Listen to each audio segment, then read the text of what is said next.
Good evening, dear friends. Welcome to another page of our YouTube almanac. So, as you can see, there are three guys in front of you, and each of them pays attention to training the rhomboid muscle, the trapezius, and the latissimus dorsi, hoping to straighten their back. And who do you think will have a more successful workout? But I haven't started drawing yet, so as not to clutter up the picture here. There are two more muscles that everyone thinks need to be trained to straighten the back. Well, not two, but one. It's the back extensor. It goes like this. Alright, I'll draw a little piece of it here. The back extensor runs along the entire spine, like this. It goes straight up here, all the way to your neck, to the back of your head. Alright, and now, attention, a quiz. The main prize of this quiz is our honor and respect from everyone, from me and from you as well. So, friends, which of these muscles do you think plays the biggest role in maintaining posture? A slouching person, like this, for example. Which of these muscles is weak and training? Which muscle will bring the most powerful result in stabilizing their posture? A izanki, and turning them from a crooked, slouching person into someone who stands upright. So, friends, number one is the rhomboid muscle. Let's vote. Number two is the trapezius. Vote for it, those who prefers the trapezius. Number three is the latissimus dorsi. Number four is the back extensor. So, time starts now. Time's up. I see your results. Most of you voted for the back extensor and the latissimus dorsi. But that's not the correct answer, so let's keep watching closely. So, the smallest muscle, the rhomboid, is extremely important. Also, as an extra, you can see that I've kindly provided its image in 3D format on a former human, right here between the shoulder blade and the spine. The trapezius is also very important. These two muscles hold our shoulder blade in place, stopping it from slipping down right here to the front, so that under the weight of our arms, our shoulders move forward and hang right here. Here, like two strange, unclear formations, two odd things are just hanging there. The trapezius and rhomboid muscles keep the shoulder blades from shifting forward. If you train your back extensors, the position of your shoulders won't change. They will still move forward. You'll just arch your back here.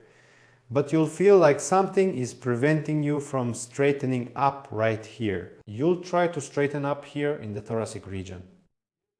But unfortunately, this extension won't bring you any success. Your lower back will get even more tense here, the latissimus dorsi muscle. What will happen if you build it up well?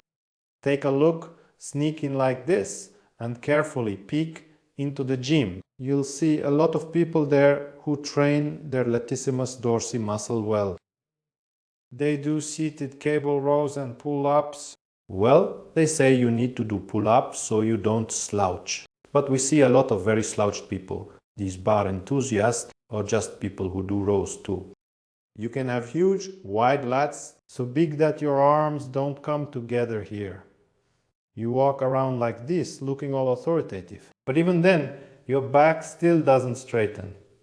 Right here in the thoracic region. So what do you need to do to straighten your thoracic spine? This is the trapezius, this is the rhomboid muscle. So how do you train them? The main thing is how you train these muscles.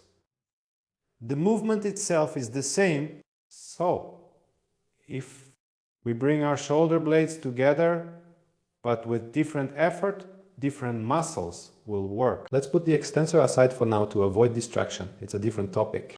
It also matters, but for now, let's not let it confuse you, the specifics of training each of these muscles. The smallest, thinnest and deepest of them is the rhomboid muscle. It's nestled under the trapezius right here, just lying there, not bothering anyone. Next, on top, is the trapezius muscle. It's already more powerful. And the largest, heaviest of them is the latissimus dorsi muscle. And because one of them is bigger and another is smaller, each one takes on a certain amount of the load accordingly. Let's say we take an exercise, a well-known exercise. This is a pull towards yourself. Let's do it together. Pull the band towards ourselves like this. Or in the gym, you do some kind of cable row towards yourself. And here is where some very interesting situations start to happen. If the weight is heavy, so heavy that by the 10th rep or the 5th rep, you're already tired. That is, if the weight is heavy enough that you have to pull it with effort. And at the same time, after the 5th rep, you already start to feel muscle fatigue. Well, let's say you weigh 100 kilograms and the weight, for example, is already about 80 kilograms. All right, not many people who weigh 100 kilograms are watching. Let's say you weigh 50 kilograms and the weight you're pulling is, for example, 20 or 30. 20, all right? Let's go with that. As the load increases, more of it is taken on by the latissimus dorsi muscle, which is already engaged. Only it can do it. This little one won't even get involved, won't even try, because it would get injured. The trapezius doesn't really participate much in this either, especially if they're poorly developed initially. How do you get the rhomboid muscle to work? You don't need any weight at all. So, when you bring your shoulder blades together, without any weights, just using the strength of your own muscles and the weight of your own arms, that's when the rhomboid muscle is activated more. But if the weight is such that you can do 10 reps and could easily do 10 more with that load, then it's the trapezius that's working. And very often these muscles remain very weak even in trained people who work out at the gym, because they spend a lot of time and attention on exercises with weights. That is, he can lift a weight that exceeds his own by dozens of times, hundreds, just like that, to pull. Well, maybe not hundreds, but he can pull a really heavy weight. He weighs nearly nothing, like an ant. And just like that, just like this, he lifts 15 kilograms. Well, maybe not 15, 50, just like that, he does dumbbells. His lat muscles are working, becoming powerful. The smallest and thinnest individuals can't participate because they risk injury if they attempt to handle such heavy weights. The brain chooses where to put the load. If the weight is too heavy, it puts the load on the big muscle. But if the weight isn't that heavy, let's say, not 15, not. Well, in short, look here. Let's say I weigh 100 kilograms. I do dumbbell exercises like this one with 30 kilogram or 20 kilogram dumbbells. Mostly the latissimus dorsi will be working. 90% of the load goes to it. If you pick up a dumbbell and if I do the same movement with, say, a 10 kilogram weight, the trapezius will be working. Here, depending on the angle, what angle I use, at what angle I do it. Either the lower, middle or upper part of the trapezius will be working. And if I do the same movement without any weight at all, just do it without weight, or just bring the shoulder blades together, then the rhomboid muscle will be working. And the most important one among them, you need to start with the rhomboid. Many people don't pay attention to just bringing the shoulder blades together without any load. So in practice, the rhomboid muscle is often very weak. And if it's weak, then all the others can't work either. So we won't repeat their mistakes. We'll begin with the rhomboid muscle, which is the thinnest. For this, the easiest exercise, stand with your back like this to your audience. Put your hands here and bring them together on your buttocks and bring your shoulder blades together. Just like this. Bring them together, relax. Bring them together, hold for a second, relax. Then the next one. Put your hands here like this and like this. Stretch it. And then bring your shoulder blades together in the back stretch. Bring your shoulder blades together. Bring your elbows together if possible. Otherwise, do what you can.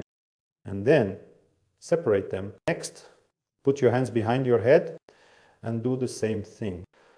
Also, bring your elbows closer together in front, like this. In the back, bring them together, bring them together, bring them together behind your shoulder blades. In the back, do it with a bit of effort. Try to reach this edge of your shoulder blade to the other edge, eat V, like you're trying to connect them in the back. This will be the load for your rhomboid muscle. And, well, the trapezius will also get involved when it starts to get a bit tired. But if you prefer a sedentary lifestyle, then what should you do? Then you need to, right? Then you need to lie down like this. Also, put your hands here on your glutes, rest your forehead on the floor, and bring your shoulder blades together and relax. Bring them together. It's better if your head is resting like this. Bring them together and relax. I'm not resting my head so you can hear me, but you should rest your forehead like this. This is the first position. Here you do 10 repetitions. Then the second one. Your arms should also be in the same position at a 90-degree angle, so that the angle at your elbow and in relation to your neck, head and shoulder is also 90 degrees. In this position you also lie down on the floor like this and you do the same movement. Try to keep your forearm, this part here, parallel to the floor as you lift. Also lift it up, then lower it down. You shouldn't lift your head, because if you do, the load will shift more to your trapezius and neck extensors. They'll get involved and your trapezius muscles will be more engaged in the movement. And third, the same thing. Put your hands behind your head like this and repeat lift up, lower down, lift up, lower down. The most interesting thing is that even a very well-trained person who lifts dozens or hundreds of kilograms in the gym will feel this kind of load, because it's not the usual powerful muscles working, but a thinner, weaker one. Next is the trapezius. What should we do with the trapezius? Here, it's better to do the exercise with some weight or resistance. For example, a resistance band like this, but the band should be light. So the weight is about 5 to 10 kilograms like this. No need for more than that. You attach it to the door frame. Secure it like this so it stays in place. I'm showing you how to do it at home, so you can get started right away. Grab the handles like this and pull them towards yourself. Also, in this position, at the end you try to bring your shoulder blades together in the back and then return. Also, stretch, then return back. Try to do the main movement with your shoulder blades, bringing them together in the back. Do this about 10 times as well. Ideally, you should choose a resistance band so that after the 10th repetition, you don't get too tired. Do the same thing about 10 repetitions. Now, here next, to train your trapezius from different angles, since the muscle is large, you change the position of the resistance band. Here, you attach it from above and pull a little from this upper position. When you pull like this from above here, the lower part of the trapezius muscle will work more. This is especially for those whose shoulder blade shifts slightly upward and forward. You need to train the lower part more, like this. This is how you train it, in this way. Here your arms at the point where the shoulder blades come together can spread out a little wider like this. In the middle position, it can be here, and here you see a little to the sides. And the third position is at the bottom. It's better. If you have something to secure it to, the third position, you close the door once, and from the lower position, even better if it's a bit lower. From this position, you pull like this towards yourself. Pull once. So, when you pull a little from the bottom up, your upper trapezius will be working. The upper part of the trapezius. Many people think that you don't really need to train it because it's often tense and often hurts, but usually it's this part of the trapezius that hurts, the one that lifts the shoulder blade up. but the part that actually moves upward and backward. It's often poorly developed, and it's weaker than the pectoral muscle, so the shoulder blade shifts over here. So with this exercise, you're not training this part of the trapezius, but the upper rear part of the trapezius, the one that attaches to this part of the shoulder blade, to the corner and just below the shoulder blade. So this part of the trapezius doesn't lift your shoulder blade upward, but moves it slightly back and up, counteracting the force of the pectoralis major muscle, which moves your shoulder forward like this. So friends, here it is. Well, if you suddenly decided to train the latissimus dorsi, even though it doesn't really play a big role in shaping the position of the thoracic region, for those slouching, the latissimus dorsi usually doesn't assist. But here you just need more weight, you can pull with one arm at a time. These exercises are more widely known, but according to the latest data from British scientists, training the latissimus dorsi to get rid of slouching doesn't make sense. And you can also further develop the mobility of the shoulder blade with exercises like these. When you stand with your back to the wall like this, step away from the wall about the width of your foot, so that the distance from your heel to the wall is about the width of your foot. You stand like this, you're not touching the wall with anything except your elbow. The elbow, you move your elbow back and touch the wall with your elbow. So, in this position, you see, you already have to bring your shoulder blades together a little. And now, in this position, you start bringing your shoulder blades together, but at the same time as moving your arms, you turn your hands like this with your palms facing up, and then you try to reach the wall with your thumb and back. Once again, reach out and back, reach out and back. If you can reach with your thumb, then you can also try with this part of your palm. Also from the same position, you keep reaching, bringing your shoulder blades together in the back and trying to connect them.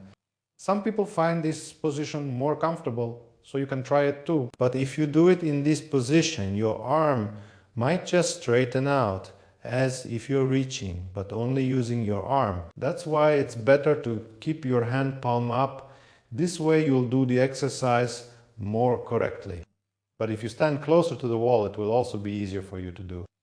So here you need to take a position so that the distance from your heel to the wall is maintained like this. You can make it more difficult by, in the same position, without touching the wall, placing your hands a little higher. And in this way, you also try to reach. You can place your hands like this. First, try to reach with your thumb. And when you can do that, try to reach with the back of your hand. Here you will develop the mobility of your thoracic spine. You will have to extend in the thoracic area. It will start to move also at the thoracolumbar junction. Well, friends, I see you're a little tired. So rest until next Friday. Subscribe and write something nice. Until the next show, as they say, do sports, help your parents. Exercise is important.